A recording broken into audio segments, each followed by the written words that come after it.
সালা মারবো এখানে, লাশ পড়বে শ্মশানে। কোন প্রবাসী এসে এই দেশ শাসন করতে পারবে না। বিএনপি সন্ত্রাসীদেরকে বলতে চাই, তোরা সাবধান হয়ে যা। বেগম জিয়া এবং শহীদ জিয়ার যে বিএনপি ছিল, সেই বিএনপি এখন নেই। বিএনপিকে এখন আপনার বড় দল বলবেন না, তারা একদম ছোট দল হয়ে গেছে। আওয়ামী লীগ বিএনপি এক হয়ে বাংলাদেশে বড় কোনো অঘটন ঘটানোর চেষ্টা করছে। এই ঘটনা ইউনূস সরকার কিছুটা টের পেয়েছে, টের পেয়ে জরুরি পদক্ষেপের কথা বলছে।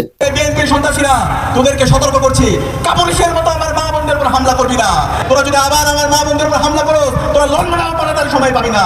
এনসিপি জামাত শিবির কি জিনিস, বিচক্ষণতার সাথে ধৈর্যের সাথে জামাত পুরো জাতিকে দেখিয়ে দিল। নাসির পাটোয়ারির উপরে ময়লা পানি মারা, ওই একই আসনে হাদির উপরে মারা হয়েছিল ময়লা পানি। চান্দা বাসের লোকেরা এটা করিচ্ছে, হাদিকেও এইভাবেই পানি মারা হয়েছিল প্রথমে, একবার না কয়েকবার। আচ্ছা, সারা দেশে তো ক্যাম্পেইন হইতেছে, বারবার ওই একই আসনে কেন বারবার চান্দা বাসের প্রতিপক্ষের উপরে এই কাজ করা হইতেছে? শেষে সেই বিদ্রোহী প্রার্থীরাই হয়েছে এখন বিএনপির গলার কাঁটা। ইয়া লম্বা রাস্তা, এই রাস্তার ইট তুইলা ফালানো সহজ ব্যাপার?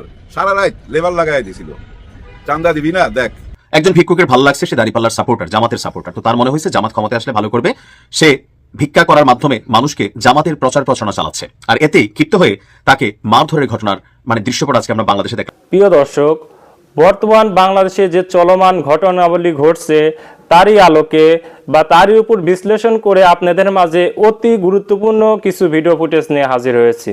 এমনকি দর্শক, আমি আশা করছি ভিডিওর শুরুটা দেখেই বা ভিডিওর অংশবিশেষটা দেখেই বুঝতে পেরেছেন আজকে নিউজটি কতটা গুরুত্বপূর্ণ হতে যাচ্ছে বা কতটা গুরুত্বপূর্ণ হওয়ার সম্ভাবনা রয়েছে। তো প্রিয় দর্শক, যারা ভিডিওটি অন করেছেন তারা ভিডিওটি না টেনে সম্পূর্ণ মনোযোগ সহকারে দেখবেন, তাহলেই বুঝতে পারবেন আজকের ভিডিওর মূল রহস্য বা আসল ঘটনাগুলো। তো প্রিয় দর্শক, চলুন দেখে আসি সেই আজকের কাঙ্ক্ষিত ভিডিওগুলো। তবে তার আগে বলি, যারা এখন এই চ্যানেলটি সাবস্ক্রাইব করেননি তারা সাবস্ক্রাইব করে পাশে থাকা বেল আইকনটি বাজিয়ে দিবেন, আর যারা ইতিমধ্যে চ্যানেলটি সাবস্ক্রাইব করে রেখেছেন তাদেরকে অসংখ্য ধন্যবাদ। তো চলুন দর্শক, আমরা একটা লাইক দিয়ে ধারাবাহিকভাবে ভিডিওর সকল বিস্তারিত আলোচনা দেখে আসি। আওয়ামী লীগ বিএনপি এক হয়ে বাংলাদেশে বড় কোনো অঘটন ঘটানোর চেষ্টা করছে। এই ঘটনা ইউনূস সরকার কিছুটা টের পেয়েছে, টের পেয়ে জরুরি পদক্ষেপের কথা বলছে এবং প্রয়োজনে বাংলাদেশে ব্রুটাল পদক্ষেপ আসবে, যেটা আওয়ামী লীগ সহ্য করতে পারবে না। এমন ডলা খাবে তারা। বাংলাদেশের জনগণের পক্ষ থেকে বুলডোজার অভিযান একবার দেখেছিলেন, কেমন লেগেছিল? ওইসব বুলডোজার অভিযান আসতে সময় লাগবে না। এই সরকার যদি অতিষ্ঠ হয়ে অপারেশন ক্লিন হার্ট 2 শুরু করে এবং এই ডেভিল হান্ট ক্লিন হার্ট যাই বলেন, তাহলে এটা বিএনপি সহ্য করতে পারবে না। চান্দাবাজদের যদি ধরা শুরু করে বিএনপি সহ্য করতে পারবে না। দর্শক, বাংলাদেশে যে আবার সন্ত্রাস ফিরে এসেছে, নতুন বাংলাদেশে 5 আগস্টের পর আপনারা জানেন যে বিএনপি হত্যা করেছে 215+, নিজেরা নিজেদেরকে হত্যা করেছে। এখন প্রতিপক্ষকে হত্যা করা শুরু করেছে। এর মানে 5 আগস্টের পর সন্ত্রাসের রাজত্ব কায়েম করেছে বাংলাদেশে বিএনপি। বিএনপিকে হত্যা করেছে, এটা জনগণ ভুলে যায়নি। অতএব এর মাসুল বিএনপিকে গুনতে হবে ভোটের মাঠে। অ্যাট দি সেম টাইম এখন জামাতকে হত্যা করছে, নারীদের উপর নির্যাতন করছে, নারীদেরকে কোপাচ্ছে। এমন কোন অসভ্য বর্বর কাজ নেই যে নির্বাচনী প্রচারণায় বিএনপি করছে না। সেখানে আওয়ামী লীগ নিয়ে নতুন সন্দেহ সংশয় উঠে এসেছে। কারণ নির্বাচন যদি হয়, বিশেষ করে গণভোটের মধ্য দিয়ে আওয়ামী লীগ জামানার আনুষ্ঠানিক পরিসমাপ্তি ঘটবে। গণভোটের মধ্য দিয়ে আওয়ামী লীগ স্থায়ীভাবে নিষিদ্ধ হবে। গণভোটে হা পাস হলে আওয়ামী লীগ আর কোনোদিন ফিরতে পারবে না। আওয়ামী লীগকে অন্য দল হিসেবে বা অন্য কোনোভাবে আত্মপ্রকাশ করতে হবে। এই আওয়ামী লীগ স্থায়ীভাবে গণভোটের মধ্য দিয়ে নাই হয়ে যাচ্ছে। তারপর আবার দল হিসেবে আওয়ামী লীগের বিচার তো আছে। অতএব আওয়ামী লীগ চাইবে যে এনি কষ্টে নির্বাচন বানচাল করতে। এখন আওয়ামী লীগ নিজেরা তো বানচাল তো দূরের কথা, এরা একটা হরতাল আহ্বান করে সামান্যতম প্রভাব রাখতে সক্ষম হয় না। তারা কি করবে, কিভাবে নির্বাচন বানচাল করবে, গণভোট ঠেকাবে? আওয়ামী লীগের বাঁচার জন্য, বাঁচতে হলে, শ্বাস প্রশ্বাস নিতে হলে এই নির্বাচন ঠেকাতে হবে। আওয়ামী লীগ তো মরে গেছে আগে, কিন্তু এই গণভোটের মাধ্যমে একদম কবরের ওই লাশ ওটাও নিশ্চিন্ন হয়ে যাবে, এরকম যে ওইটা আর কিছু না, আওয়ামী লীগ বলতে কিছু নেই। এই জন্য যেহেতু বিএনপি সন্ত্রাস শুরু করেছে, নির্বাচনের পরিবেশ নষ্ট করছে, এই জন্য বিএনপির সাথে মিলে বা বিএনপি আওয়ামী লীগ মিলে মিশে, আর বিএনপি আওয়ামী লীগ উভয়ের উদ্দেশ্য যেহেতু এখন সেম, আর জোট সমঝোতা হয় কমন ইন্টারেস্টের উপর ভিত্তি করে, অতএব এই কমন ইন্টারেস্টের জায়গায় বিএনপি আওয়ামী লীগ এক হয়ে বাংলাদেশে অঘটন ঘটাতে পারে। কি কমন ইন্টারেস্ট? এই যে বললাম যে আওয়ামী লীগকে বেঁচে থাকতে হলেই এই নির্বাচন বানচাল করতে হবে। আবার বিএনপি পরাজয়ের লজ্জা ঢাকতে নির্বাচন বানচাল করতে চাইবে। বিএনপি পর্দার অন্তরাল থেকে পেছনের দরজা দিয়ে ক্ষমতা আসতে চাইবে। সুষ্ঠু নির্বাচনে বিএনপি কপাল পড়বে, এটা বিএনপি বুঝে গেছে, যার ফলে তারা নির্বাচন বানচাল করতে চায়। আপনারা দেখেছেন যে বিএনপি নির্বাচন বানচাল পার্টি, তারা কিভাবে সিলেট শাহজালাল বিজ্ঞান ও প্রযুক্তি বিশ্ববিদ্যালয়ের ছাত্র সংসদ নির্বাচন বানচাল করে দিল। কিভাবে দিল? জাস্ট ইমাজিন, কিভাবে দিল? নাটকীয়ভাবে নির্বাচন বানচাল করে দিল। কেন নির্বাচন বানচাল করে দিল? পরাজয়ের লজ্জা থাকতে, এছাড়া তো কোনো কারণ নেই। এটা তো হারু পার্টি সব জায়গায় পরাজিত হয়। তো এই জায়গায় পরাজয়ের লজ্জা থাকতে বিএনপি নারীদের উপর হামলা করে বা পরিস্থিতি উত্তপ্ত করে জামাত নেতাদের হত্যা করে নির্বাচন বানচাল করতে চাইবে, আর আওয়ামী লীগ চায় এটা। তো এই কমন ইন্টারেস্টের জায়গায় আওয়ামী লীগ বিএনপি কিন্তু মিলে যাচ্ছে। দর্শক, একটা খবর ফরিদপুরের, আওয়ামী লীগ থেকে বিএনপিতে যোগদানের পরদিন দুপক্ষের তুমুল সংঘর্ষ। বাংলাদেশে যোগদান সংক্রান্ত দুইটা খবর দেখবেন, মানে এই একই ঘটনার বারবার রিপিটিশন। একটা হচ্ছে চরমোনাই থেকে শত শত 300 200 এরকম ডেইলি জামাতে যোগ দেয়। চরমোনাইয়ের লোকজন এখন জামাতে যোগ দিচ্ছে দলে দলে। আর বিএনপি ছেড়ে জামাতে যোগ দেয়, কেউ দুধ দিয়ে গোসল করে জামাতে যোগ দেয়। এই চান্দাবাজদের দল, এই সন্ত্রাসীদের দল মানুষ করতে চায় না। প্রবীণ বিএনপি তারা এখানে নেই, এই জন্য তারা এখন জামাতে যোগ দেয়। আর বিএনপিতে যোগদানে কিছু ঘটনা ঘটে। বিএনপিতে যোগ দেয় কারা? দেখবে যে শুধু আওয়ামী লীগের লোকজন বিএনপিতে যোগ দেয়, আবার জাতীয় পার্টির কিছু লোক বিএনপিতে যোগ দেয়। আর দুই চারজন হিন্দুকে দেখা যায় তারা বিএনপিতে যোগ দেয়। আবার হিন্দু যারা, এরা বিএনপি পন্থী মিডিয়া লেখে যে সংখ্যালঘু সম্প্রদায়ের লোকজন বা হিন্দু এতজন বিএনপি যোগ দেয়, আসলে আওয়ামী লীগ। মানে বেসিক হচ্ছে যে আওয়ামী লীগের লোকজন বিএনপিতে যোগ দেয়, আর বিএনপি চরমোনাইয়ের লোকজন জামাতে যোগ দেয়। কিন্তু এই দেখেন, আওয়ামী লীগ থেকে বিএনপিতে যোগদানের পর দিনই দুই গ্রুপে তুমুল সংঘর্ষ। এর মানে আওয়ামী লীগের লোকজন এখন বিএনপিতে যোগ দিয়েও পরিবেশ সৃষ্টি করছে যাতে নির্বাচন না হয়। এটা স্পষ্ট হলো। এই ঘটনায় টের পেয়েছে ইউনূস সরকার যে আওয়ামী লীগ বিএনপি মিলিত পর্দার অন্তরালে অঘটন ঘটাচ্ছে। অতএব উপদেষ্টা রিজওয়ানা হাসান, তিনি স্বরাষ্ট্র উপদেষ্টা চাইতে অনেক ক্ষেত্রে পাওয়ারফুল, একদম টপ ইনফ্লুয়েন্সিয়াল উপদেষ্টাদের মধ্যে তিনি একজন। তিনি বলছেন আওয়ামী লীগ ভোটের পরিবেশ নষ্টের চেষ্টা করলে কঠোরভাবে দমন। এর মানে আওয়ামী লীগ কিন্তু আমরা দৃশ্যমান দেখি না।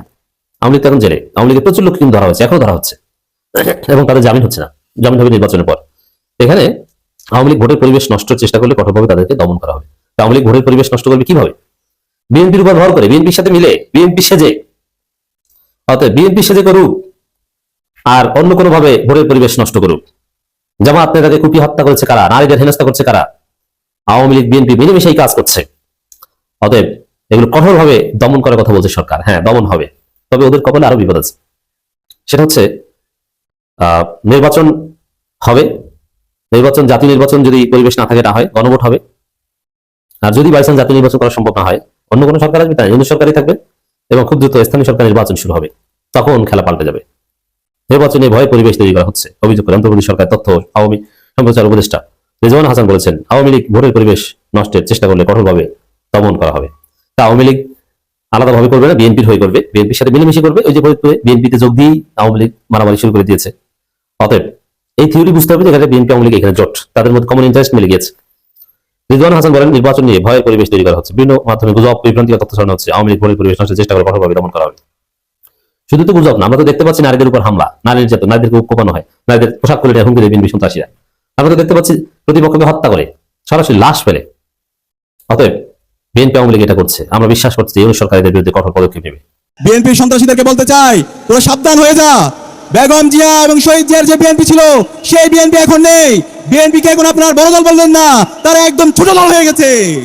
বিএনপি এখন কাপুরুষের দল হয়ে গেছে।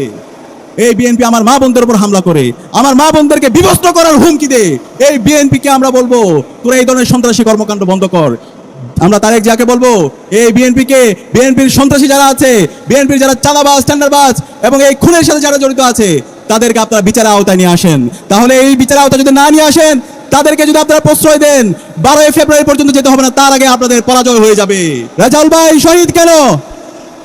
তারেক রহমান জবাবে দে, ইন্টারিম জবাবে দে, ইন্টারিম জবাবে দে, নির্বাচন কমিশন জবাবে দে। আউযু বিল্লাহি মিনাশ শাইতানির রাজিম, বিসমিল্লাহির রহমানির রহিম। ঢাকা 12 আসনের মাটি ও মানুষের নেতা জননেতা সাইফুল আলম মিলন ভাইয়ের আজকে নির্বাচনী জনসভায় উপস্থিত সংগ্রামী ছাত্র জনতা এবং উপস্থিত বিভিন্ন পেশাজীবী সংগঠনের নেতৃবৃন্দ, উপস্থিত সাংবাদিক বন্ধুগণ, আসসালামু আলাইকুম ওয়া রাহমাতুল্লাহি ওয়া বারাকাতুহু। আজকের দিনটি আমাদের জন্য খুবই বেদনাদায়ক দিন। আমরা জুলাই বিপ্লব পরবর্তী বাংলাদেশের মুক্তিকামী ছাত্র জনতার আকাঙ্ক্ষা ছিল, জুলাই বিপ্লবে শহীদরা যে জন্য জীবন দিয়েছিল, একটি ইনসাফ ভিত্তিক বাংলাদেশ বিনির্মাণ করা, সন্ত্রাস মুক্ত, চাঁদাবাজ মুক্ত, টেন্ডারবাজ মুক্ত একটি সমাজ বিনির্মাণ করা।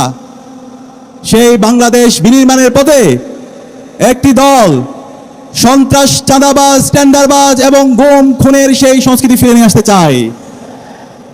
আমরা দেখতে পেয়েছি নির্বাচনের শিডিউল ঘোষণার পরে আধিপত্যবাদী শক্তি আমাদের ভাই শহীদ উসমান হাদিকে হত্যা করেছিল।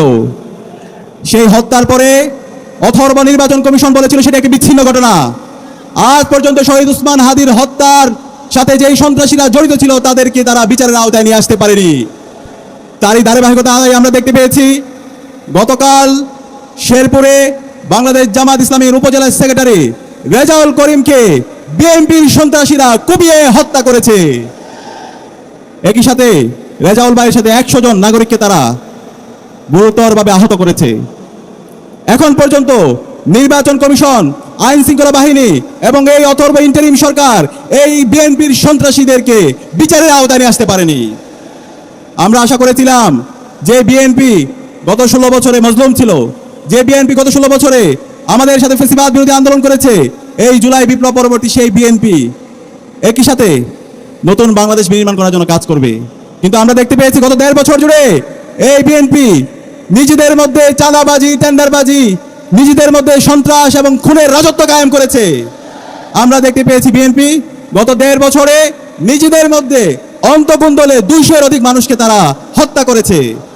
যে বিএনপি নিজেদেরকে হত্যা করে, নিজেদের মধ্যে অন্তকুন্দলে 200 মানুষকে মেরে ফেলে, সেই বিএনপির হাতে কিভাবে একটি রাষ্ট্র নিরাপদ হতে পারে? আমরা আশা করেছিলাম বিএনপির নেতা তারেক রহমান দেশে আসার পরে এই বিএনপির সংশোধন হবে, এবং তিনি আসার পরে বলেছেন তার অনেক পরিকল্পনা আছে। কিন্তু আমরা দেখতে পেয়েছি এই তার পরিকল্পনার মাধ্যমে সারা দেশে নারীদের উপর হামলা হয়। গত 1 সপ্তাহে সারা দেশে আমার মা বোনদের উপরে 50-এর অধিক জায়গায় এই বিএনপি সন্ত্রাসীরা হামলা করেছে। বিএনপি সন্ত্রাসীদেরকে বলতে চাই, তোরা সাবধান হয়ে যা। বেগম জিয়া এবং শহীদ জিয়ার যে বিএনপি ছিল সেই বিএনপি এখন নেই।